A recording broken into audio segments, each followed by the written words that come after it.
हजारों हमारे security forces के, आर्मी के, पैरामिलिट्री फोर्सेस के, पुलिस के जवान मारे गए। सिविलियन कई क्रॉस फायरिंग में मारे गए। हजारों हमारी बेटियां और माएं आज बेवा, शायद उनका पति किसी का मिलिटेंट भी, कई के मिलिटेंट होंगे, कई क्रॉस फायरिंग में मारे गए, लेकिन उसमें उनके बच्चों का क्या कसूर, उसके उनकी बेवाओं का क्या कसूर, वो भी हजारों की तादाद में। ये मिलिटेंसी जब खत्म हो जाएगी तो उनके बच्चे, उन बेवाओं, उनको भी रोजगार मिलेगा, वो भी इंसानों की जिंदगी बसर करेंगे। इसके लिए हमने सबने प्रयास करना, सरकार ने, विपक्ष में, और कोई हल निकालना है ऐसा कि हमारे कश्मीर के हालात ठीक हो जाएं। देखें कि किस तरह से मुस्लिम देश खत्म हो जा रहे हैं एक दूसरे के अंदर और एक दूसरे से लड़ाई करते हुए। वहां हिंदू तो नहीं है, वहां कोई क्रिश्चियन तो नहीं है, वहां दूसरा तो नहीं है जो लड़ाई कर रहा, आपस में लड़ाई कर रहे हैं। और जो कल्चर है, हमदर्द तो लोग पाकिस्तान के बहुत थे, सुनने में आया है, मैं कभी गया नहीं, लेकिन जो समाज में बुराइयां हैं, दूसरे मुल्क के बारे में नहीं कहना चाहिए, लेकिन हम गौरव से ये कह सकते हैं कि हमारे मुसलमानों में वो बुराइयां खुदा न करे कि कभी भी लाए, तो आज हम गौरव से ये कह सकते हैं। लेकिन यहां मेजॉरिटी कम्युनिटी को भी 2 कदम आगे बढ़ने की जरूरत है, तभी मेजॉरिटी कम्युनिटी 10 कदम आगे बढ़ी। मेरी हमेशा यह सोच रहेगी, पता नहीं शमशेर सिंह जी ने मेरी कश्मीर की चीफ मिनिस्टर बनने के बाद पहली पब्लिक मीटिंग के बारे में कभी सुना है कि नहीं। मैं जब सीएम बना तो पहली पब्लिक मीटिंग सीएम के तौर पे, आपको आश्चर्य होगा कहां ली होगी, वो मैंने सोपुर में ली, जहां के सोपुर में कोई कई दशकों से पब्लिक मीटिंग कोई कर नहीं सकता, आज भी नहीं कर सकता। शहर में तो नहीं की, लेकिन उसी कॉन्स्टिट्यूंसी में की जहां गिलानी साहब हैं, जो गिलानी साहब वहां से 3 दफा एमएलए चुन के आए। और उस पब्लिक मीटिंग में मैंने क्या कहा था कि मेरी सरकार जम्मू कश्मीर के लोगों की सरकार होगी, और अगर मेरी सरकार का कोई मंत्री धर्म की बुनियाद पर, मजहब की बुनियाद पर और पार्टी की बुनियाद पर इंसाफ करेगा तो मुझे शर्म आएगी कि ऐसा मंत्री या ऐसा अफसर मेरे साथ काम कर रहा। तो मैं उसी सोच का हूं कि जहां भी जाएं मुझे प्यार मिला लोगों का, बहुत प्यार मिला। आनंद शर्मा जी ने जैसे बताया, शरद जी ने जैसे बताया कि उनको तो बहुत अरसे से जानता, मुझे सौभाग्य मिला और उसके लिए मैं बधाई देना चाहता हूं और धन्यवाद करता हूं। आज वो जिंदा नहीं, इंदिरा गांधी जी का, संजय गांधी जी का, जिनकी वजह से मैं यहां पहुंचा और फिर काम करने का अवसर मुझे तकरीबन 5 अध्यक्षों के साथ मिला और 4 या 5 प्राइम मिनिस्टरों के साथ मंत्रिमंडल में काम करने का मिला। लेकिन अवसर यह मिला कि मैं हिंदुस्तान के सभी 35-36 यूटीज और स्टेटों का इंचार्ज करने का अवसर मिला। तो आज मेरे दोस्त, भाई, बहनें, मैं ये कह सकता हूं कि अंडमान से लेकर और लक्षद्वीप तक और कश्मीर से लेकर कन्याकुमारी तक, सिक्किम से लेकर गुजरात तक, ये बहुत एक चीज कमाई, बहुत कुछ सीखा मैंने इस पार्लियामेंट। मुझे अवसर मिला पार्टी के जनशक्ति या मंत्री के रूप में, वो इंदिरा जी के वक्त में मिला, राजीव जी के वक्त में मिला, सोनिया गांधी जी के वक्त में वो अवसर उन्होंने मुझे प्राप्त कराया, राहुल गांधी जी के वक्त में, और मुझे शायद बहुत सारे कम लोगों को ये अवसर प्राप्त हुआ होगा कि जो अपनी उम्र से दुगने के लोग थे और बड़े लीडर थे, उनके साथ पार्टी की तरफ से मीटिंग करने का मौका मिला और पार्टी के साथ कई नेगोशिएशन करने का मौका मिला। उनमें ज्योति बसु जी थी, करुणानिधि जी थे, जयललिता जी के साथ मैंने अलायंस किया, करुणाकरण जी थे, चंद्रशेखर जी थे, देवीलाल जी थे, मुलायम सिंह यादव जी थे, प्रकाश सिंह बादल जी से अलायंस तो नहीं किया, लेकिन कई चीजें, जब मैं मिनिस्टर ऑफ स्टेट होम था तब कई मीटिंगें हुई। मैं जब देखता था implementation of Punjab accord, Assam accord, ये देखता था। IK गुजराल साहब से, शुभू सोरेन जी से, साहब तंगल जी से, मुपनार जी से, फारूक साहब से, मुफ्ती साहब से, ये सब लोगों के साथ कई दफा। और यही वजह है कि यहां भी उसी तरह से मैंने चलाया। 3 प्राइम मिनिस्टरों के साथ मैं पार्लियामेंट्री अफेयर्स मिनिस्टर रहा। मैं उस बात को भूल नहीं सकता कि इंदिरा जी फोतेदार जी और हमें बताती थी। फोतेदार जी पॉलिटिकल सेक्रेटरी थे, मैं यूथ कांग्रेस का प्रेसिडेंट था। कहा जरा अटल जी से भी संपर्क में रहा करो। बीजेपी ने, उन्होंने कहा अटल जी से संपर्क में रहा करो। तो वो इस सोच की थी। बाद में राजीव जी जब प्राइम मिनिस्टर बने तो उन्होंने कहा भाई अब विपक्ष के जो लोग हैं उनके पास तो 2 MLA MP हैं, हमारा इतना बहुमत, उनको भी तो अपनी कॉन्स्टिट्यूंसी का काम करना होता होगा, उनसे भी जरा पूछा करो। जब पार्लियामेंट्री अफेयर्स में मिनिस्टर बना मैं उनके वक्त में राजीव गांधी के, तो फिर एक दफा फिर याद दिलाया कि आप बहुत सारे काम अपनी पार्टी के कराते हो, विपक्ष के भी कुछ करते हो। मैंने कहा मैं बिल्कुल उनके भी पूछता हूं, जो जो बताते हैं, हर चीज आपको बताने की जरूरत नहीं, हम अपने लेवल पे करते हैं। और बाद में मैंने यही चीज माननीय अटल बिहारी वाजपेयी जी से सीखी। 5 साल 91 से 96 तक मैं पार्लियामेंट्री अफेयर्स मिनिस्टर रहा, और भी पोर्टफोलियोज थे मेरे पास। और अटल जी विपक्ष के नेता रहे, हमारे पास बहुमत नहीं था और अलायंस भी नहीं था, माइनॉरिटी गवर्नमेंट थी। और उस माइनॉरिटी गवर्नमेंट में अटल बिहारी जी वाजपेयी जी विपक्ष के नेता हो, यह हाउस चलाना कितना आसान मुश्किल हो सकता। लेकिन मैं कहूंगा कि सबसे आसान हाउस चलाना उन 5 साल में मुझे अटल जी की लीडरशिप हो, और उनसे सीखा मैंने कि किस तरह से हल निकाला जा सकता, विपक्ष की भी बात रहे और सरकार की भी बात रहे। मैंने अपने LOP के जमाने में यह कोशिश की कि हम यहां आए हैं, लोगों ने हमको चुना है कानून बनाने के लिए, लोगों ने हमें चुना है कई मसलों का समाधान निकालने के लिए, हल निकालने के लिए, उनकी मुश्किलात, उनके लिए रोजगार पैदा करना, एम्प्लॉयमेंट करना, डेवलपमेंट करना, विकास करना, सड़कें, नहरें, स्कूल, कॉलेज, अस्पताल बनाना, बिजली पैदावार करना। तो अगर हम हर वक्त ये आपस में ही लड़ते रहे, झगड़ते रहे और वो कानून पास नहीं होंगे तो लोगों का विश्वास हमसे उड़ जाए। इसलिए जब भी मैं अपने साथियों को भी समझाता था कि इसको मिक्स करो, एक आध दिन विरोध दिखाओ, एक आध दिन झगड़ा करो और बाकी दिन डिस्कशन करें। ये मैंने हमेशा प्रयास किया अपने। मैं धन्यवाद करता हूं हमारे उस तरफ के भी साथियों को जिन्होंने, और इस तरफ के सभी लीडरों को जिन्होंने उस प्रयास में पूरा अपना सहयोग दिया।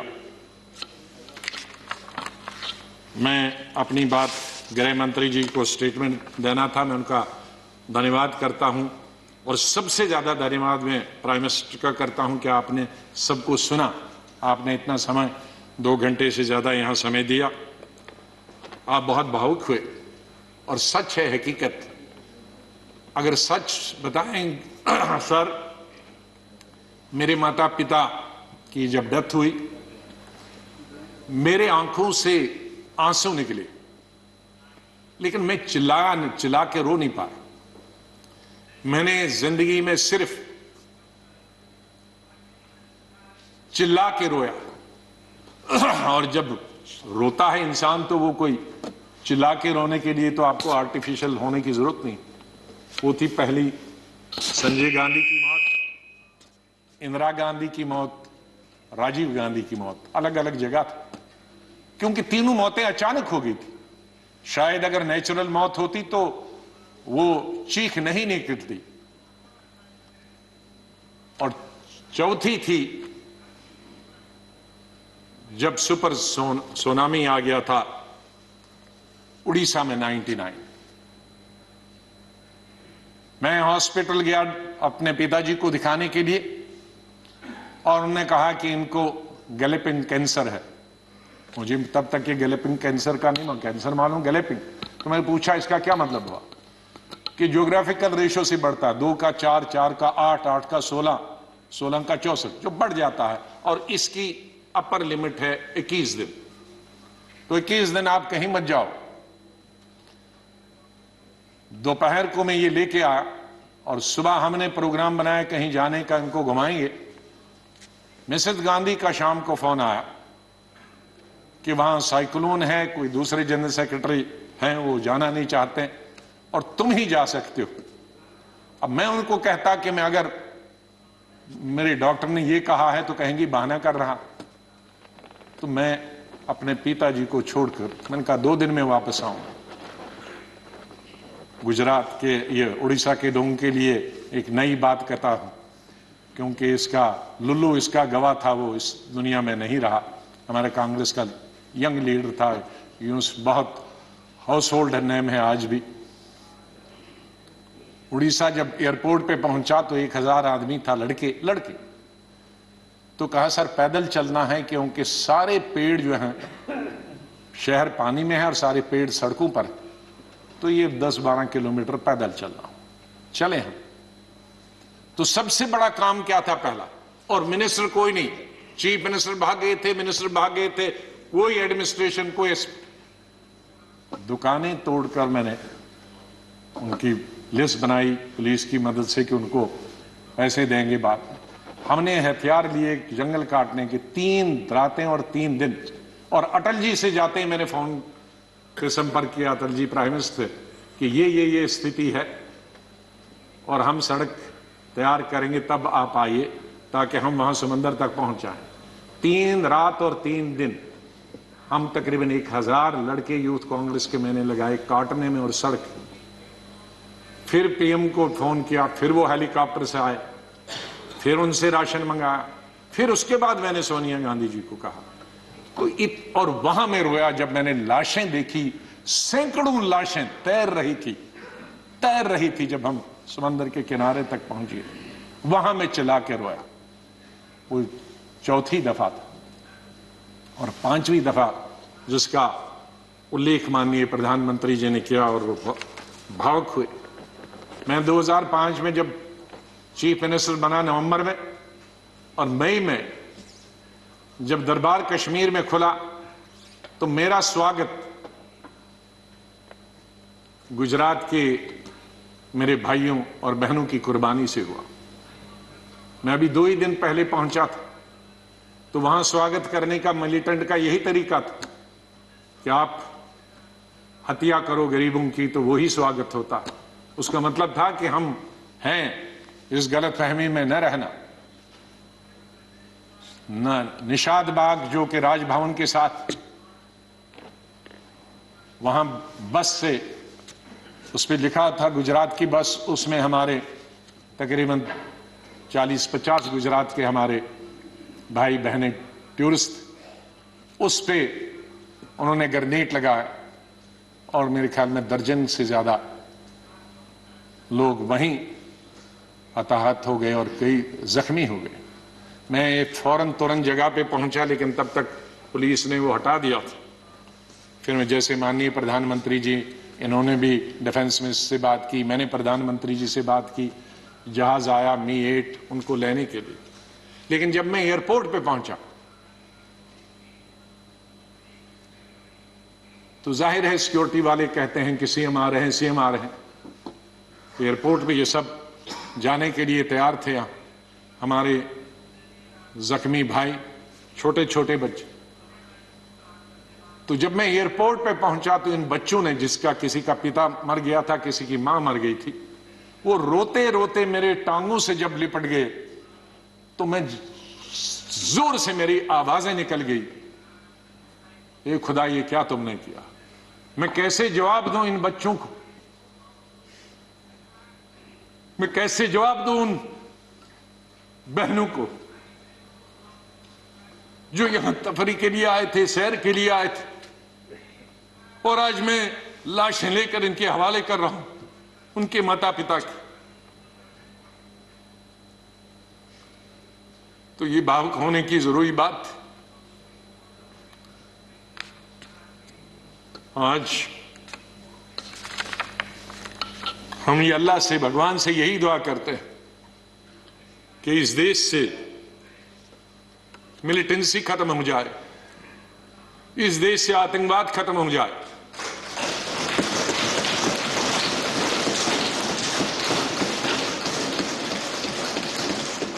हजारों हमारे सिक्योरिटी फोर्सेस के, आर्मी के, पैरामिलिट्री फोर्सेस के, पुलिस के जवान मारे गए, सिविलियन कई क्रॉस फायरिंग में मारे गए, हजारों हमारी बेटियां और माएं आज बेवा, शायद उनका पति किसी का मिलिटेंट भी, कईयों के मिलिटेंट होंगे, कई क्रॉस फायरिंग में मारे गए, लेकिन उसमें उनके बच्चों का क्या कसूर, उसके उनकी बेवाओं का क्या कसूर, वो भी हजारों की तादाद में। ये मिलिटेंसी जब खत्म हो जाएगी तो उनके बच्चे, उन बेवाओं, उनको भी रोजगार मिलेगा, वो भी इंसानों की जिंदगी बसर करेंगे। इसके लिए हमने सबने प्रयास करना, सरकार ने, विपक्ष में, और कोई हल निकालना है ऐसा कि हमारे कश्मीर के हालात ठीक हो जाएं। मैं इससे पहले कि कुछ अशार बोलूं, पहले मैंने अपनी फौजियों के नाम बताया था, लेकिन ये शेर मैं बोलना चाहता हूं मेरे कश्मीरी पंडित भाइयों और बहनों के। जब मैं कश्मीर में पढ़ता था तो सबसे ज्यादा वोट में यूनिवर्सिटी में जब जीत के आता था तो कश्मीरी पंडित मेरे सबसे ज्यादा लड़के और लड़कियां वोट देते थे। बहुत सारे लोगों को मालूम नहीं कि कश्मीर में लड़कियां हिंदुस्तान के मुकाबले में सबसे ज्यादा, जम्मू में नहीं, कश्मीर में, जिस वक्त मैं एमएससी कर रहा था तो साइंस में तकरीबन 50% लड़कियां होती थी और आर्ट्स में 90%। तो ओवरऑल ज्यादा लड़कियां पोस्ट ग्रेजुएशन पढ़ती थी। तो मैं जब यूनिवर्सिटी का इलेक्शन लड़ता था तो हमारे कश्मीरी पंडित लड़के हों या लड़कियां, सबसे ज्यादा वोट मुझे 100% मिलते थे। मैं 99 भी नहीं कहूं। दोस्त हैं आज वो बिखरे हुए, मुझे बहुत अफसोस होता है जब मैं उनसे मिलता, अपने क्लासमेट्स।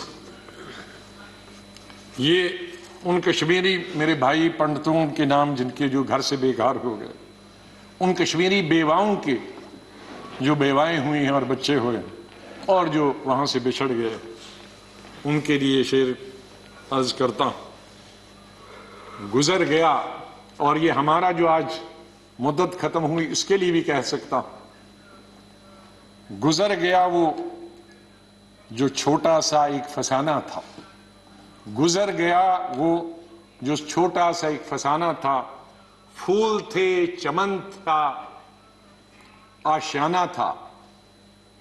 गुजर गया वो जो छोटा सा एक फसाना था, फूल थे, चमन थे, था, आशियाना था। न पूछ उजड़े नशेमन की दास्ता, घोंसला उजड़ गया। न पूछ उजड़े नशेमन की दास्ता, न पूछ थे 4 तिनके मगर नाम आशियाना तो था। तो हम उस आशियाने को, आप दोनों यहां बैठे हैं, उसको फिर आशियाना बनाए जो इस वक्त उजड़ा हुआ है, उसके लिए हम सबको प्रयास करना। और मुझे, जैसे मैंने बताया, बहुत काम कर चुके हैं, सेवा कर चुके हैं, आशीर्वाद सबका मिला है। मैं यही कहूंगा, दिल ना उम्मीद तो नहीं, नाकाम ही तो है। दिल ना उम्मीद तो नहीं, नाकाम ही तो है, लंबी है गम की शाम, शाम ही तो है। कितनी लंबी होगी? सवेरा तो आई, विंटर में जरा लंबी होती है, तो लंबी है गम की शाम, मगर शाम ही तो है, सवेरा तो फिर आ जाएगा। और आखिर में ये कहूंगा, चाहे हम याद यहां ना होंगे, लेकिन फिर उसके लिए कहूंगा, बदलेगा न मेरे बाद भी मौजूए गुफ्तगू, बदलेगा न मेरे बाद भी मौजूए गुफ्तगू, मैं जा चुका हूंगा फिर भी तेरी महफिलों में रहूंगा। माननीय चेयरमैन साहब, मैं आपका बहुत बहुत धन्यवाद करता हूं। आपके साथ काम करने का मुझे अवसर मिला। आप जब पार्टी के अध्यक्ष थे तब भी हमारी मुलाकात होती थी, जब आप मंत्री बने तब भी बात होती थी, जब यहां चेयरमैन बनने से, वाइस प्रेसिडेंट आप बनने से पहले आप पार्लियामेंट्री अफेयर्स मिनिस्टर थे और मैं एलओपी था, तब भी हमारे संपर्क है। लेकिन जिस तरह का आशीर्वाद, जिस तरह का प्रेम, जिस तरह का प्यार आपका चेयरमैन के तौर पे मिला और वो जो गाइडेंस मिली, उसके लिए मैं हमेशा ऋणी रहूंगा, धन्यवाद करता हूं उसके लिए, और आपके स्नेह और प्यार के लिए मैं हमेशा धन्यवाद करता हूं। माननीय प्रधानमंत्री जी, कई दफा टोका टोकी हुई और आपने कभी बुरा नहीं माना। एलओपी के वक्त में बड़ी बड़ी लंबी स्पीचें आपकी हुई, मेरी हुई, खास करके राष्ट्रपति के अभिभाषण पर, उसमें लंबी तकरीर होती थी। कभी हम कुछ एलओपी की जिम्मेदारी करते थे, लेकिन आपने व्यक्तिगत तौर पर उसे कभी अपने खिलाफ नहीं लिया। हमेशा भी आपने पर्सनल कॉन्टेक्ट्स को और पार्टी की जो जिम्मेदारी है उसको दूर रखा। कभी ईद हो, दिवाली हो, बर्थडे हो, उसमें बराबर आपने कभी भी कमी नहीं की फोन करने की। सबसे पहले या तो मेरे पार्टी प्रेसिडेंट का आता था या आपका आता था। दो आदमियों का तो अनिवार्य, हमारे प्रधानमंत्री और कांग्रेस प्रेसिडेंट मिसेस गांधी। और आपने हमेशा बताया कि कभी अपनी स्टेट के बारे में हो और कोई काम हो तो मुझे आप कभी भी बताना। मुझे याद है जब मैं राज्यसभा इलेक्शन लड़ने गया तो आपने कुछ कहा कि भाई आपको कुछ जरूरत है। मेरे का वो तो लड़ाई है, आपका कैंडिडेट है, मैं कैंडिडेट हूं, उसमें आप कुछ नहीं कर सकते। तो ये एक पर्सनल टच जो होता, आदमी भावुक हो जाता, आदमी सेंटिमेंटल हो जाता, आदमी इमोशनल होता। और मेरे संपर्क तो विपक्ष के साथ आज से नहीं, जब पहली दफा मैं एमओएस बना था तब से लेकर आज तक, क्योंकि हम मिलके ही देश को चला सकते हैं। लड़ाई करके, गालियां देकर नहीं, हम अपनी बात अपने भाषणों के जरिए कर सकते हैं। मैं आपका बहुत धन्यवाद करता हूं। मैं माननीय डिप्टी चेयरमैन साहब, मेरे यहां हम बेंचमेट रहे, वो हमेशा मुझे याद रहेगा। बहुत सिंपल आदमी है, स्ट्रेट फॉरवर्ड है। कभी कभी हम नाराज होते हैं स्ट्रेट फॉरवर्ड, लेकिन स्ट्रेट फॉरवर्ड हमेशा वो लोग नाराज होते हैं। और शरद पवार जी से लेकर और यादव जी से लेकर और सब लोग हमारे लीडरों का तो मैं बहुत ही धन्यवाद, सब लेफ्ट राइट एंड सेंटर, नाम क्यों कि कुछ लूंगा तो बहुत सारे हमारे साथी नाराज होंगे। तो चेयरमैन साहब से लेकर और प्रधानमंत्री जी से लेकर, मैं सेक्रेटरी जनरल साहब का कैसे और सेक्रेटरीट का कैसे धन्यवाद कर सकता हूं, मुश्किल है करना, क्योंकि इनका सहयोग मिला बहुत। हमेशा हर वक्त जब भी हमने कुछ चाहा, इंफॉर्मेशन पार्लियामेंट की या कोऑर्डिनेशन के बारे में आप तक पहुंचने की बात की, तो सेक्रेटरी जनरल साहब ने और सेक्रेटरीट ने हमने हमेशा हमारी मदद की है। और आखिर इस शेर से मैं आपसे विदाई लेता हूं, और इंशाल्लाह हम मिलते रहेंगे, चाहे यहां नहीं मिले लेकिन आगे एक दूसरे के पास आ जा सकते हैं। नहीं आएगी, मैं आप लोगों से बोल, नहीं आएगी याद तो बरसों नहीं आएगी, मगर जब याद आओगे तो बहुत याद आओगे। धन्यवाद गुलाम नबी जी।